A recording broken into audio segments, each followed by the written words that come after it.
Hello and welcome to the final lecture on this course on chemical process design.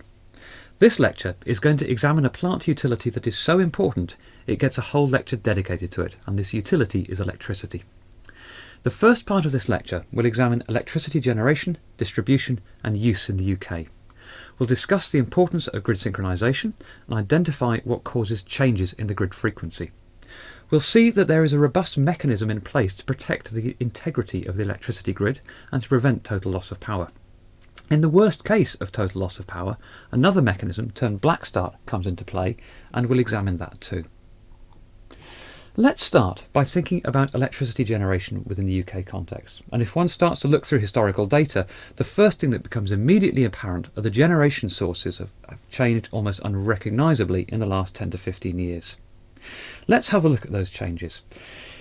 First of all, there is about 80 gigawatts of installed capacity on the UK power grid today, and the maximum load rarely exceeds around 50 gigawatts. Now, interestingly, this maximum demand is lower than it has been in the last 10 to 15 years, and we'll see that reflected in some of the data I'm about to show you. So if we think of generation sources, we find that gas-fired power plant is one of the dominant sources of power within the UK. Today it accounts for just over 40% of generation capacity. Back in 2007 it accounted for about 34.5% of generation capacity, but in the intermediate years between 2007 and 2019 there haven't been very many new gas-fired power plants brought online. What this represents is a change in the total demand for electricity within the country. One of the biggest changes that you see is the rise of renewables, which is a brilliant and great thing to see. In 2007, renewable power, mostly wind, accounted for about 7% of electricity generation. Today, they account for over 35%, nearly 40% of power generation, and this figure is projected to increase and increase with the advent of bigger and bigger offshore wind farms. These renewable sources consist of wind farm, of solar and of wood pellet or biomass power generation. Very often wood pellet and biomass power generation is done in large retrofitted coal-fired power plant, or can be done in bespoke smaller wood burning power plant. Nuclear accounts for about 17% of today's power generation. Back in 2007 it accounted for 13%. But don't let these figures fool you, there have been no new nuclear plant built in that period between 2007 and 2019. What these two figures show again is the reduction in demand for electricity overall. In fact, what has happened between 2007 and 2019 is a decommissioning of several nuclear power stations. So again, that goes to show how much electricity demand has dropped. One of the other notable changes is the carbon intensive power plant, the low efficiency coal burning processes. In 2007 they accounted for just over a quarter of UK electricity generation. Today they account for 2%, and in 2020 we broke the record of the longest number of days that the UK has gone without using coal as a power source since the Industrial Revolution. So the summary really is that power generation is changing a lot and will continue to change a lot. This means that the grid is changing a lot as well, because historically you relied on 1 or 2 or 3 or 4 or 10 large power plants connected to a power grid. If you think about the distributed nature of wind farms, of solar farms today, you're looking at hundreds of different power sources, all of which need management. And so the grid management problem is also very different today as to what it was 10 to 20 years ago.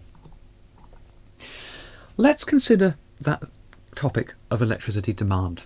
We've looked at the generation sources. Now let's see how demand changes on a daily and hourly basis. So I've got some data on the whiteboard for you from 2018.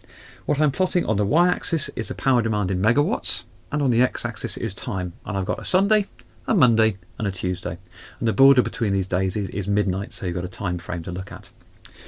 So what we see in terms of demand is that there is a very, very regular daily cycle of demand. In the middle of the night, the demand is low. People wake up, put on the kettle, make breakfast, put on lights, and the demand rises substantially. It tends to drop off a little during the day as people leave home and go into work. At night, people come back, they cook, typically using electricity, they put on the television, they put on the kettle, and then they go to bed. and it's night times, typically 5:30 to 6 o'clock in the evening, that you get your maximum demand in the UK. If you compare a weekday to a weekend, you'll see again that profile is different. People get up a little bit later, they don't do quite so many things in the morning that require electricity, and the overall demand in the evening is also less. If you look at the power demand traces for other countries such as France, you see subtle variation. It doesn't look exactly like this, and so there's a national characteristic, if you like, to these demand curves. So let's consider supply. There are a lot of renewables on the grid today. Thank goodness. So wind power, however much is being generated, is used. Wind power is intermittent, and intermittency is one of the problems that we have facing us with an increased supply of renewables. So in periods of strong wind, you can get in 2020 up to about nearly 12 to 13 gigawatts of wind generation, which can at times be 25 to 30% of the requirement of the grid. However, you've got the amount of wind that you've got. You can't really control that. So let's think what other sources we've got available. We've got hydropower. Hydropower in the UK accounts for a very small amount of electricity generation. We don't have the vast mountain ranges or huge rivers that you might see in France or Brazil or China, where you get very, very large proportions of hydroelectric power generated. Next, we've got biomass. As I said in the previous slide, wood chip is imported or sourced domestically and burnt either in small capacity specially designed power stations for wood chip, or very large retrofitted coal-fired power stations that are now being converted to run on biomass. There's up to about 3 gigawatts in 2020 of biomass generation available. Solar. There's a lot of solar farms around in the UK, but of course the amount of power you get from solar is going to vary seasonally as well as daily. And so in the winter time the amount of solar generation drops quite dramatically, but in summertime there's at the moment between 8 and 9 gigawatts of solar at peak. Now we need some non-intermittent sources. So nuclear is a very non-intermittent source. When you fire up a nuclear power station, you let it run until you need to shut it down for an outage, and then you bring it offline for a number of months, maybe do a refuel, and then bring it back online again and run it at constant power. So nuclear power is what is termed as base load, load that doesn't vary.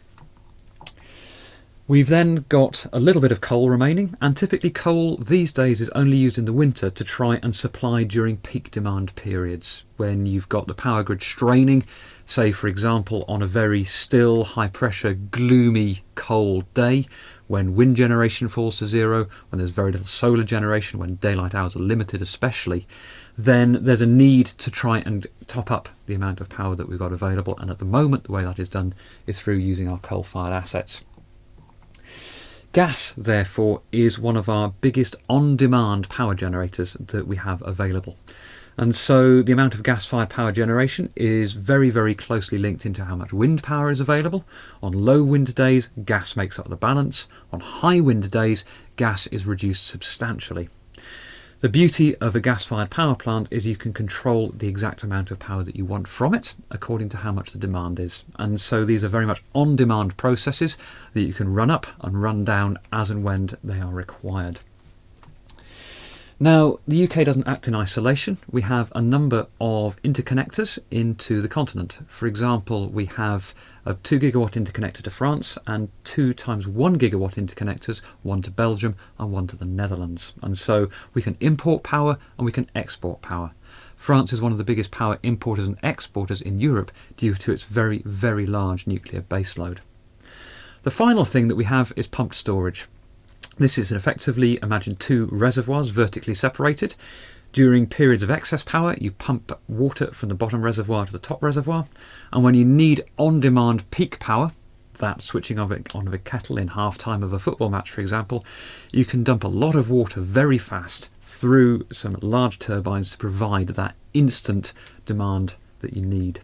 And there's about 1.5 to 1.7 gigawatts of pumped storage available within the UK.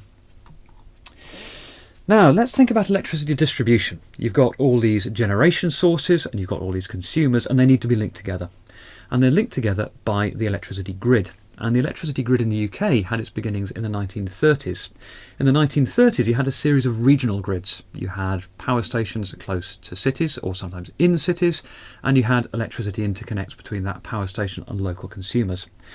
However, this soon transpired to be a very highly polluting thing. If you look at photographs of London or Manchester in the 30s and 40s, smogs largely produced by pollution from coal-fired power plant were pretty much ubiquitous, and on public health grounds these large power stations were moved out of the city's urban areas and actually closer to where coal was mined, and so what you had was then large distribution networks forming. And engineers being engineers said, well, we've got these regional distribution networks, why can't we link them together into a national distribution network? And so unofficially, overnight in the late 30s, the power grids were linked together as an experiment. And it worked. And so at the end of the 1930s and into the 1940s, the power grid is unified and grew. There's a large expansion of the power grid in the 1960s, when a lot of the very large capacity, 2 gigawatt capacity coal-fired power plant were built and commissioned. So the governing idea at this point was that you had natural power resources, natural fuel resources such as coal. You built a power station next to a colliery, and then you transmitted power to the nation via the electricity grid. And so what has happened in the years since then is the electricity grid has developed and developed in a very organic way, and it's quite a complex system. It's fair to say it's the UK's largest machine. So diagrammatically what you have are power stations. You might have the old converted coal plants to biomass plants such as Drax, you've got large wind farms, and you've got large gas-fired units such as Staithorpe or Pembroke. These are linked by very high voltage cables. All these power stations generate alternating current, and we'll talk more about alternating current in a minute. And alternating current is transmitted at either 400 kilovolts or 275 kilovolts on the supergrid through to very, very large substations. These large substations step the voltage down such that they can be used by more local consumers. Large industrial complexes will often take a supply at 132 kilovolts. Very, very large industrial complexes, such as electrochemical power plant, may take voltages at 275 kV. Then that 132 kV is distributed what's termed more regionally, so to big towns and to big cities. And there you'll find more step-down transformers to supply the big cities or to supply light industry, and these localized power supplies will be at 33 kilovolts or 11 kilovolts. Finally, to a domestic level, you'll get more step-down transformers that will give you 440 volts three-phase. I'll talk more about three-phase power in a second, but the 240 volts that you get at your socket is one of the three phases of that 440 volt three-phase supply. So the power grid is vast. It's the UK's largest machine, and we'll see why it's the UK's largest machine in a minute. And it is an organically grown system that has a lot of history behind it that you need to understand to see how it is in the shape that it is today. So I've mentioned that alternating current is produced by power stations, and I've said that it's three-phase alternating current. Now you may or may not be familiar with the concept of three-phase power, so let me just draw you a little cartoon of this. Imagine what you have is a big generator. For three-phase AC power, they're called alternators, and it's driven by rotational machinery. And so what you have are sets of coil windings rotating in a magnetic field. It's not a permanent magnetic field such as I've sketched here, but for explanatory purposes this is clearer. And so what you have is the opportunity to generate electricity. Now imagine you just had one coil spinning around in a magnetic field. Let's take the blue coil. And let's look at the graph below that generator and look at the blue curve. We'll see that there are significant periods of time where there's no voltage being generated. So what we're doing in effect is not using our rotational equipment efficiently. So what you find is that there are three different and individual coil sets in these big alternators, offset by 120 degrees, and you get good high voltages generated at all points in the rotational cycle. And so this concept of three-phase power is an engineering compromise between what you can pragmatically build into a unit efficiently versus how much energy you wish to extract. There's no reason why you couldn't have 4 or 5 phases, but it's an exercise of diminishing returns and increasing complexity, and it's not a pragmatic thing to do. So three-phase alternating current is what is generated in every single power station in the UK, including solar farms, because they back convert direct current into alternating current with inverters. If you look at the distribution network, such as the big pylons going across the country, you'll see that you always have your conductors grouped in sets of 3, often 2 groups of 3. And again, each of these 3 conductors in a group of 3 correspond to each of the 3 phases of the power. These 3 phases are labelled, and you'll find, depending on the age of the equipment that you're looking at, they're labelled differently. The old labelling in the UK used to be red, yellow and blue, such as I've drawn on my whiteboard. A few years ago, these colour conventions changed, and it's now brown, black and grey. So depending on the age of the equipment, you'll either see red, yellow, blue phases or brown, black, grey phases. So let's think about the frequency of this electricity, because there's a very important concept to get to grips with here, which is that every item of alternating current powered rotational machinery on an electricity grid is locked to the grid frequency. The power stations are producing steam and spinning turbines, which in turn spin alternators, which turn at a set speed. They produce electricity of a certain frequency. In the UK, this is 50 Hz, plus or minus 0.2 Hz. Big motors are called synchronous motors, and they will turn at an exact multiple of that grid frequency. And so every single large alternating current motor in the country is spinning at a multiple of the grid frequency, which means if the grid frequency changes, the rotational speed of these machines change. So we need to think about what can change the frequency of the power grid. And it's a question of supply and demand, and I'm going to illustrate this with a mechanically compromised minibus. So, firstly, as more power is required, the frequency falls unless enough generation load is brought online. So we can think of this as our mechanically compromised minibus starting to go up a hill. It needs to put more power out to keep its speed up, but if it's mechanically compromised, our accelerator's broken and it can't speed up, and so it just slows down and slows down and slows down as more is demanded from it. And the same applies to the electricity grid. As more is demanded from it, the frequency will drop unless you can bring online more power. And if you think physically what the frequency drop means, it means that all the alternators are starting to rotate slightly more slowly because they're having to work harder. And these changes can be brought about by many things. For example, if you're watching a football match, if half time happens and you turn on the kettle, that kettle requires 3 kilowatts. If you've got 1 million people watching that football match, each putting on 1 million kettles, that's enough of a load change to have to bring online 1 or 2 extra power stations in order to supply that electricity. And if you don't do that, you get a massive drop in grid frequency, which is untenable for grid operation, as we'll see in a minute. So the reverse also applies.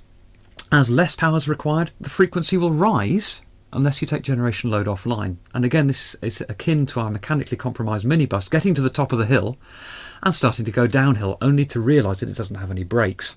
And it will accelerate, and it will accelerate, and it will accelerate in quite an alarming manner to the point of unsafety. And so putting on the brakes is bringing off the power station demand.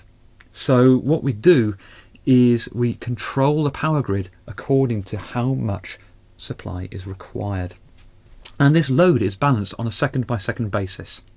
There's a control centre within the UK in an undisclosed location that constantly balances how much the power grid is supplying to people versus how many generators are online and how many imports or exports of electricity that we have through our intercontinental interconnectors.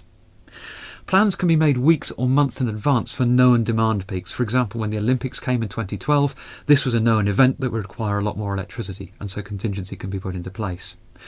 Also, weather forecasts will be used routinely to judge whether or not more electricity is needed. In the winter, if there's a cold snap, people will turn on the electricity more. In the summer, people turn on air conditioning more, and so knowing what the weather is going to be in advance allows electricity provisioning to be planned. So let's think about frequency stability and synchronization of the power grids. First of all, it must be recognised that strict frequency control is absolutely vital, because every single piece of AC rotational machinery attached to a power grid rotates at the synchronous frequency. Which begs the question, why? Now, historically, alternating current motors did not have any speed control. In order to control the speed of an alternating current motor, you need to be able to control the frequency of the supply to it, which is relatively easy for a low power motor. But when you're talking motors that require megawatts of power, the power electronics required has only relatively recently been doable. with the large-scale semiconductors that you see today. So historically, this means that every single pump for feeds, for cooling, for controlling rotational machinery such as conveyors, was running faster or slower depending on the grid frequency. So if we think about this in the context of a power station, that means all the rotary machinery feeding coal into coal furnaces, all the cooling pumps that cool nuclear power plants, all the cooling pumps that convey cooling water into coal-fired and gas-fired power plant were rotating at a multiple of the grid frequency. So if the grid frequency drops, which means more power is needed, you find you can't supply enough coal into your power plant, cooling water into your cooling water systems, which means you start to not perform to your design specification. And in effect what you have is a feedback loop, a very, very low lag feedback loop. And slowly but catastrophically, one of the consequences of not controlling your grid frequency correctly would be catastrophic decline of your power grid and eventually failure of your power grid. So synchronization frequency has to be maintained at all costs. And there are a number of plans in place which allow synchronization frequency to be safeguarded. So I'll go through the plan that's used in the UK. First of all, we have something called spinning reserve. These are large power stations that are kept only partly loaded, and at any point in time there's about 1.5 gigawatts of spinning reserve, and there's about a 30-second time lag to bring that online. These typically will be large gas-fired power plant where the capacity can be increased slightly to compensate for those demand peaks. The second is to bring online pumped storage schemes. In Snowdonia, near Llanberis, you have the Dinorwic power plant. It's called Electric Mountain locally, and this is a 1.5 gigawatt facility that is a pumped storage scheme. And what this is able to do is to bring 1.2 gigawatts onto the grid in 8 seconds if that power plant is already synchronized. It can bring 1.5 gigawatts online from stationary within 90 seconds, which is an incredible reserve to have. The third step in the synchronization safeguard is to use something called the frequency service. So there are a large number of grid users with the national grid who take a lot of power, but for whom a loss of power for 10 or 20 minutes won't make a big difference. Typically what we're talking about here are items of thermal equipment. So for example, large furnaces that are electrically powered aren't going to change temperature greatly within a 20-minute time frame. And so they are paid to have supply interruption, which can be a source of revenue for them. And there's about 600 megawatts of load shedding that is instantly available. You can basically fire a trip and a furnace turns off and you take load off the grid to preserve your grid frequency. As soon as that happens, what you have is something called standing reserve that is brought into play. So what this consists of is either rapid start diesel generation, and there's about 750 megawatts of rapid fire diesel generation, or small open cycle gas turbines. Basically think of an aircraft jet engine attached to an alternator. There's about 2 gigawatts of these open cycle gas turbines available. And these systems are available within about 10 minutes. And this allows you to reconnect your frequency service. The other thing we can then do is for known load increases, you can plan. There's about 8.5 gigawatts of what's termed hot standby available within about 30 minutes, and about 10 gigawatts of about cold start available, which is in about 4 hours or so. There's also a power plant that has been decommissioned and deep mothballed, so if there's something coming in the distant future that you know, you can bring those plant out of mothball. So, if there is multiple failure, rolling blackout will occur to preserve the grid. And the most catastrophic example of this happened in Canada in the early 2000s, when there was a sequence of failures around some of the Niagara power scheme and the interconnectors that joined the US to Canada, and the entire Ontario region was in blackout for 5 days. So the failure of a power grid is not something that you ever want to experience. If a power grid does fail, however, you need to bring it back online, and so there needs to be a plan to do so. This plan is called Black Start. And what you need for Black Start are power stations that don't need power in order to start, because many power stations actually require quite a few megawatts of power to start themselves up. If those few megawatts of power aren't available, you can't start up your power plant. So the pumped storage scheme in Dinorwic is vital to the Black Start process, because you can open up some sluice gates and you can bring 1.5 gigawatts of electricity online in 90 seconds. What you then do is you start to establish the big baseload power stations. When you've got Dinorwic running, You can bring online something like Drax, maybe Staythorpe B, a big gas-fired power plant, and you start to synchronise these power stations together. All of these power stations will have on-site power generation to provide power for the startup procedure. And so what you then do is start to resynchronize the grid with very, very loose tolerance on that 50 Hertz, maybe 50 Hertz plus or minus 2 or 3 Hertz. Once you've re-established your base load, you can start to bring online towns, cities, more power plants, and then you'll start to lessen that tolerance on the grid frequency and bring it back to that 50 Hertz plus or minus 0.2. So let's recap a few key points. Really, chemical engineers need to be aware of how electricity is generated and distributed. Three-phase power is a standard in the UK, and you'll find a number of different voltage levels at 400 kV, 275 kV, 132 kV, 33 kV and 11 kV. AC electrical grids are giant machines, the biggest machines in any given country, and they run at specific synchronization frequencies. If power supply exceeds power demand, the grid frequency rises. If power demand exceeds power supply, the grid frequency falls. And there are very, very robust plans in place to protect the grid, to protect the synchronization frequency, and also to provide black start capability.